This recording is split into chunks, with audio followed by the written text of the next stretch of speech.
Olá, galerinha, tudo bem? Sejam todos bem-vindos à aula de língua portuguesa. Eu sou a professora Gemile Fontinelli e o nosso assunto hoje, dando continuidade a funções da linguagem sobre o Enem, estudando, visualizando um pouquinho mais sobre as questões e como se dar bem lá na prova. Vamos lá? Primeiro, nós temos aí o quadro novamente para vocês lembrarem que nós temos 6 funções da linguagem: função emotiva, referencial, conativa, apoética, função fática, função metalinguística, ok? Então, é necessário vocês sempre visualizarem, terem em mente quais funções existem e que elas sempre estarão relacionadas aos elementos da comunicação, porque cada texto tem uma função, tem um objetivo, e essas funções da linguagem sempre irão existir dentro do texto de vocês. Por mais que a questão não peça, mas é sempre importante identificar qual é a função e qual é a intenção daquele texto. Questão 1, Enem 2014. O telefone tocou. Alô? Quem fala? Como? Com quem deseja falar? Quero falar com o senhor Samuel Cardoso. É ele mesmo. Quem fala por obséquio? Não se lembra mais da minha voz, seu Samuel? Faça um esforço. Lamento muito, minha senhora, mas não me lembro. Pode dizer-me de quem se trata?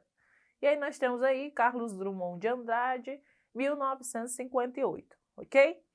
Vamos para o comando. Pela insistência em manter o contato entre o emissor e o receptor, predomina no texto a função. Vamos lá lembrar um pouquinho das funções.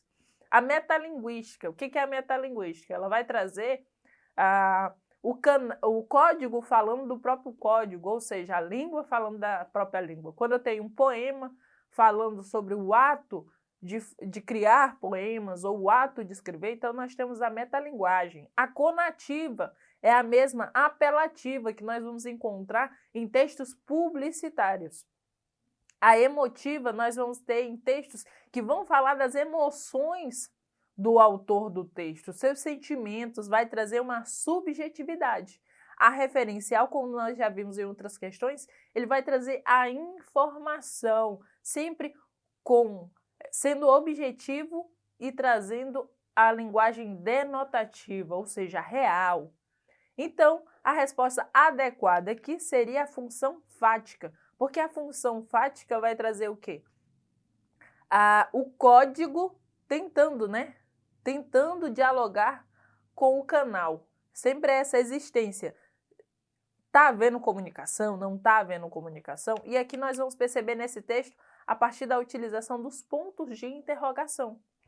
Esses pontos de interrogação, quando vocês verificarem um texto que traz muito esses pontos, tentando questionar, tentando dialogar o emissor com o receptor da mensagem, nós vamos ter aí a função fática e resta saber se ela predomina ou não, porque, como eu já disse, um texto ele pode ter mais de uma função.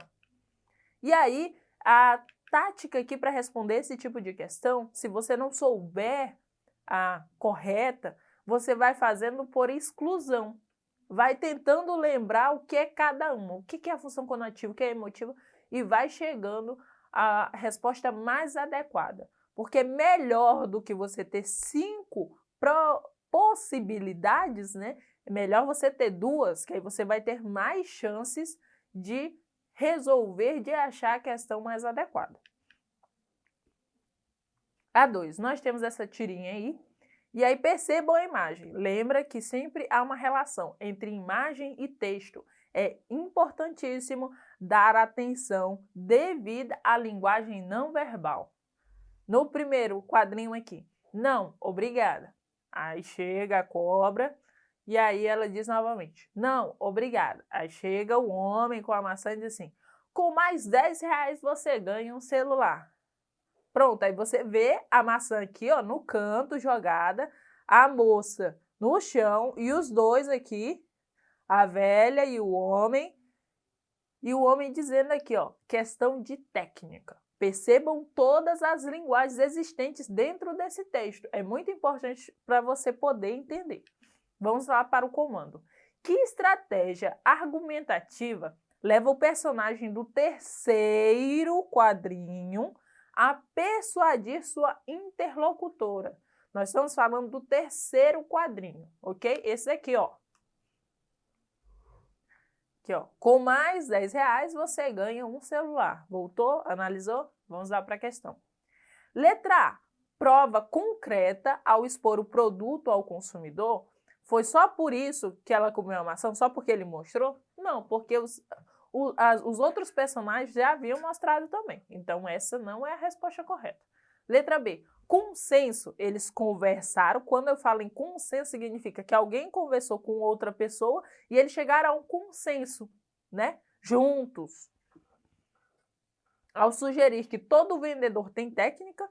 C. Raciocínio lógico ao relacionar uma fruta com um produto eletrônico. Existe um raciocínio lógico aí? Não, né? Comparação. Ele comparou. Ao enfatizar que os produtos apresentados anteriormente são inferiores, na mensagem existe essa comparação? Também não. Então, a resposta correta aí seria logo a indução. Indução por quê? Porque o cara vai induzir a moça a comer quando ele diz, por mais R$10 você ganha um celular.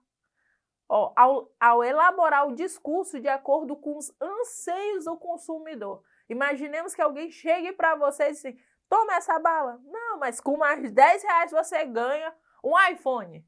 E aí, você não iria pegar? Então, é quando você usa o seu discurso para induzir, né, ao leitor. E essa indução vai acontecer como? A partir dos anseios. Quando você vai vender um produto, você vai pensar no que aquela pessoa deseja, não só no que você quer vender, mas o que e aonde aquela pessoa quer chegar, ok? Questão 3. Texto 1. Fundamentam-se as regras da gramática normativa nas obras dos grandes escritores em cuja linguagem as classes ilustradas põem o seu ideal de perfeição, porque é nela é que se espelha o que o uso idiomático estabilizou e consagrou. Lima, Gramática Normativa da Língua Portuguesa. Texto 2. Gosto de dizer. Direi melhor, gosto de palavrar. As palavras são para mim corpos tocáveis, sereias visíveis, sensualidades incorporadas. Talvez porque a sensualidade real não tem para mim interesse de nenhuma espécie, nem sequer mental ou de sonho. Transmudou-se-me o desejo para aquilo que em mim cria ritmos verbais ou os escuta de outros.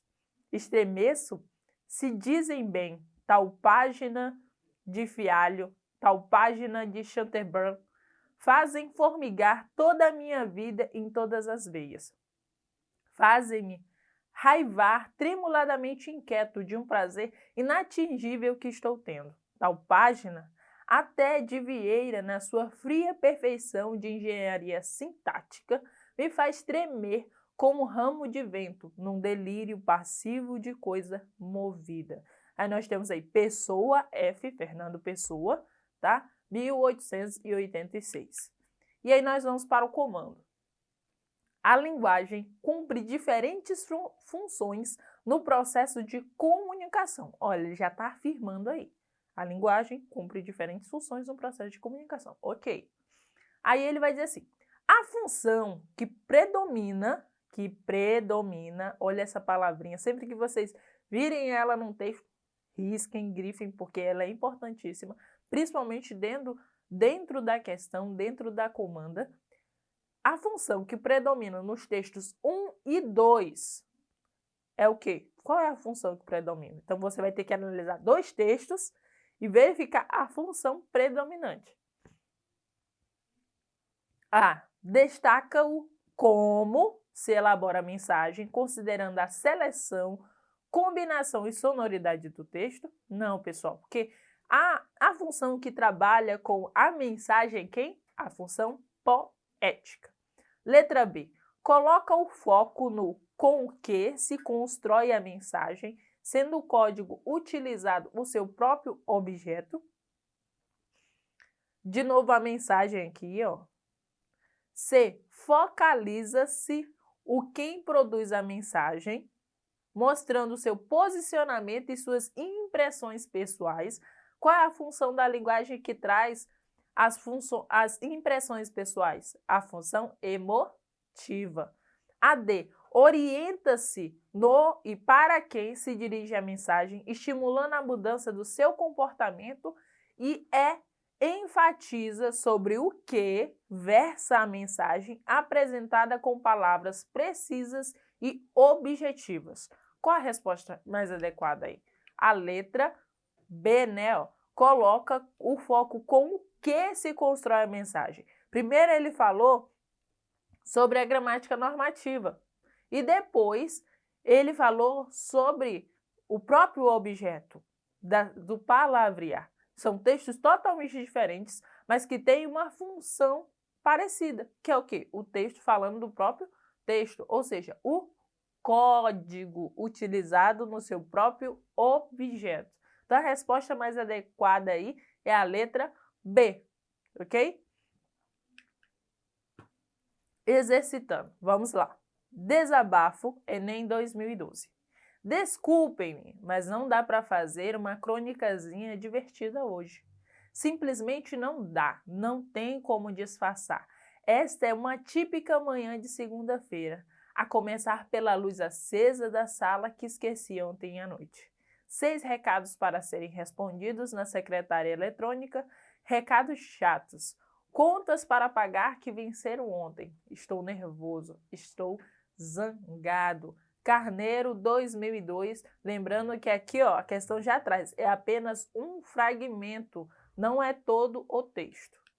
E aí a pergunta é, nos textos em geral, é comum a manifestação simultânea de várias funções da linguagem. Olha aí o que eu disse para vocês, a própria questão já traz uma afirmativa, e ele já vem dizendo aqui, ó, um texto traz a simultânea manifestação de várias funções, com predomínio, entretanto, de uma sobre as outras.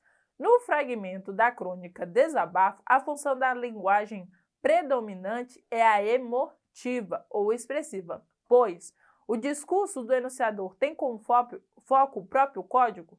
Não, o código é sempre o quê? A função metalinguística.